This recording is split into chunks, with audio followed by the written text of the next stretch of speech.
Now, if you pay a professional for a service, you get something in return. If you pay your accountant $2,000, they'll file your income taxes.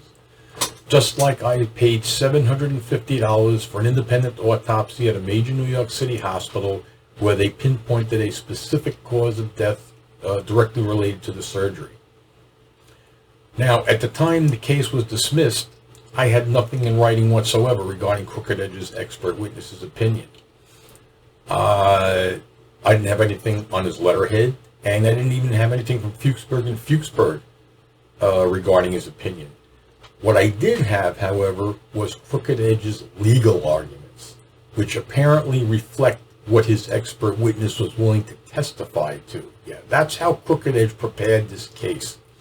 First, he looked at the dates, and he immediately discounted the fact that we could sue the other two surgeons in the hospital. And as far as Dr. Hollin's concerned, my guess, he was probably 99% certain that the case was a loser based upon the fact that Phyllis didn't see Dr. Hollin in the last 2.5 years. So what does Crooked Edge do? He sends his unnecessary expert witness incomplete medical records. As I mentioned in the other video, all he did was send them the information regarding Dr. Hollin's involvement in the surgery and the follow-up care. His expert witness didn't know all the facts regarding this case. He didn't know Dr. Hollin lied to Phyllis and her parents for 8.5 years and concealed an aneurysm. He didn't know, that Dr. Klein filed a falsified hospital report and discharge sheet. He didn't know Dr. Hollin lied to the obstetrician and family doctor and told him about one aneurysm. And the reason he didn't know about any of that is because Crooked Edge didn't send him those medical records. So Crooked Edge had already made a predetermination that all that relevant information necessary to get the case in the courtroom, and which is fully documented writing it, was completely irrelevant. He wasn't even going to bother his expert witness with that information. And that's why, as I mentioned in the last video, if you're going to use an expert witness, you have to get an opinion on the entire case. You can't get an opinion on one little microcosm and then somehow try to generalize that everything else is irrelevant. Although Crooked Edge already made a predetermination. He had already determined by himself that everything else was irrelevant, which is ridiculous. If he had just sent all the medical records off to his expert witness could have reviewed them and said, well, obviously there's something seriously wrong going on here that needs further investigation, But instead, Crooked Edge made a determination about the case, which indicates he doesn't have a clue as to how to deal with an expert witness, which is not surprising at all, since he apparently doesn't have a clue as to how to properly prepare a medical malpractice case. He didn't do anything he was supposed to do, period. Didn't read medical records, didn't review the medical records he knew about or the facts he knew about, didn't depose a single witness, didn't have anybody else help him. Like I mentioned, a paralegal could have done all the legwork. He didn't even bother to do that.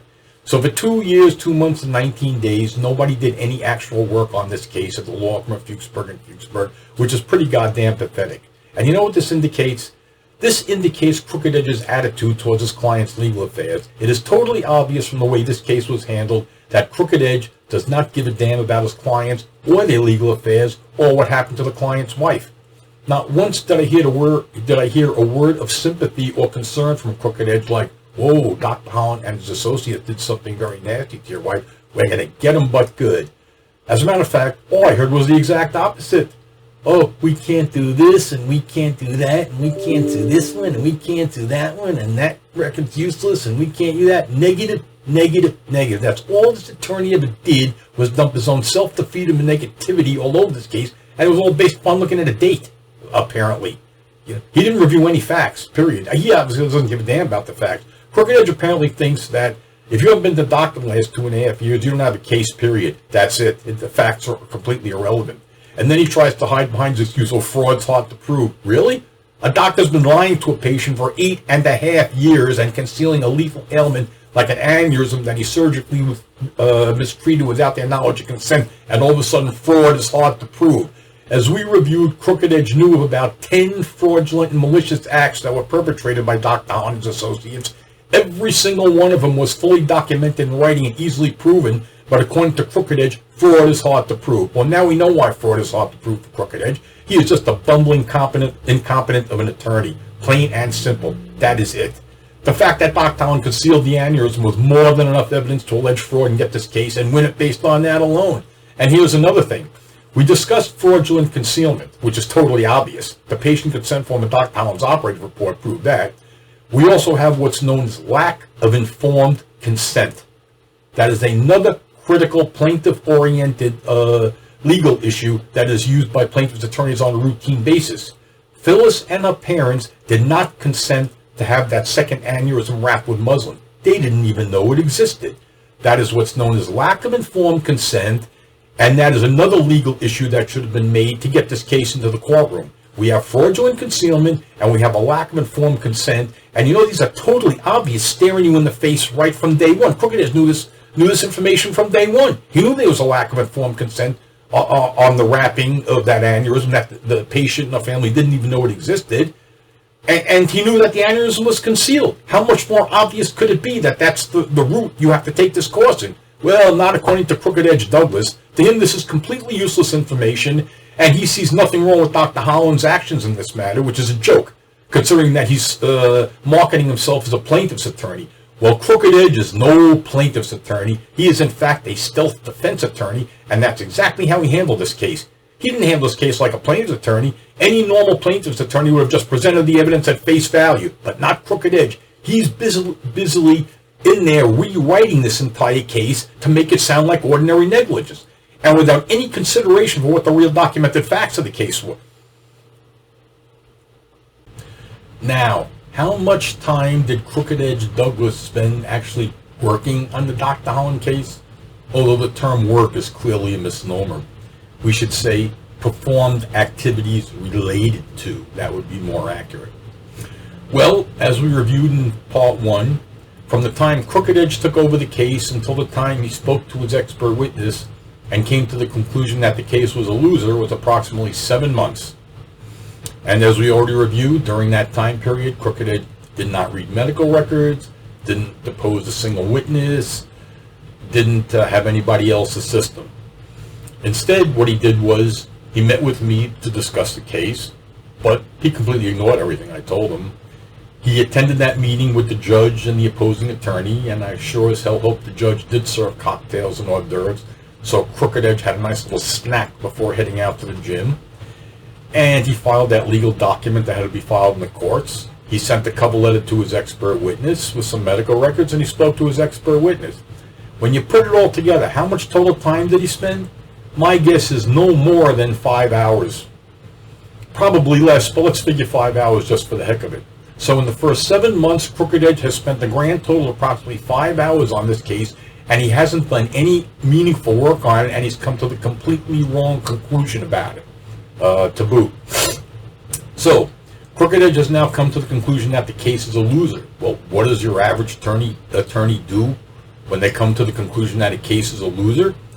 I would think they would drop the case right then and there. And Crooked Edge had the right to do it. In the retainer agreement, it said something like, if the attorneys come to the conclusion there's no viable case, they can drop it.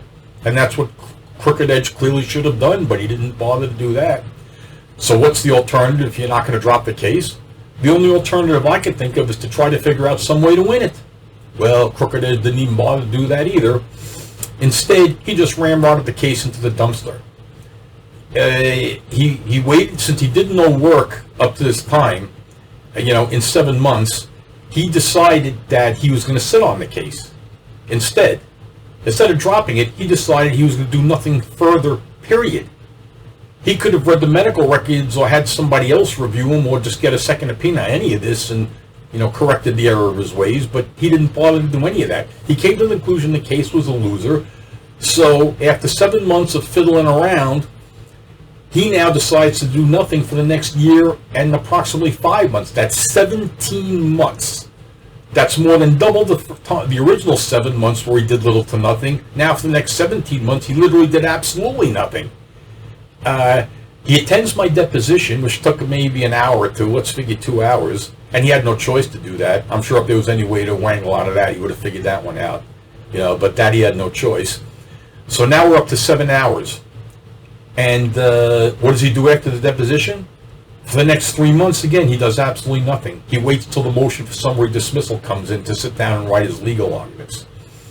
So it appears he spent a grand total of maybe 7 hours preparing this case. And how long did it take him to write his 4-page legal argument and 2 pages of statement for me, a total of 6 pages? I estimate no more than 1 work day. So we're figuring he spent approximately 2 work days on this case. In 2 years, 2 months, and 19 days, medical records weren't read, key witnesses weren't deposed, and no real meaningful work was done on the case during that entire period of time. After all, if Crooked Edge Douglas comes to the conclusion that a case is a loser, you can rest assured that Crooked Edge is going to prove it's a loser, just like he did in the Dr. Hollin case. And let me tell you another thing that I think was motivating Crooked Edge. I think Crooked Edge didn't like the fact that maybe his client was a little bit smarter than he was. After all, I basically walked in and handed him this entire case on a silver platter, a landmark of historic proportions, with every medical record that he needed, an independent autopsy report, and instead of just taking and going with it, what did Crooked Edge do? He did the exact opposite. He did the exact opposite of everything I told him and everything that was documented in writing. Why? As far as I can tell, to prove me wrong and prove how smart and clever Crooked Edge thinks he is. After all, what can clients possibly know to Crooked Edge and his biology degree and his lecture circuits and his court TV and all that BS crapola? You know? So I think that was a motivating factor. So the motivation now is not to win the case and do whatever is necessary to win it. The motivation is now to prove the client wrong, how smart the attorney is. And when you throw in not only that, but we have to nickel and dime the case to death, we have to do as little work as possible, you're talking about a total disaster. This is a recipe for disaster, and it's called Crooked Edge Douglas. That's the recipe. Now, how much money did Crooked Edge spend on the Dr. Hollin case? Well, Fuchsberg and Fuchsberg paid Ted Friedman $1,177.91 to take over the case, apparently to reimburse him for whatever expenses he had incurred up to that point.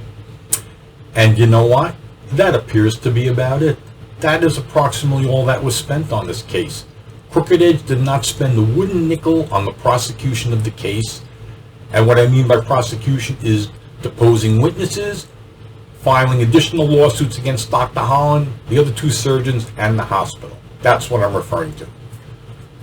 So to spend that little money on the case of this nature is pathetic, but it goes hand in hand with the fact that no work was done. This was obviously Crooked Edge's goal, to do no work and spend no money. And I have to admit, he accomplished his goal. You can't do less work on a medical malpractice case than not reading medical records, and you can't spend less money than $1,177.91, although I guess you could theoretically spend zero, but let's face it, $1,177.91 for a case of this nature is totally pathetic, especially considering even back then there were law firms that would spend $100,000 or more to prosecute their client's case if they thought they had a good case on their hands. But this is typical of Crooked Edge's nickel and dime the case to death, both time-wise and money-wise mentality. Yeah, see, this is the problem with Crooked Edge, one of the many problems.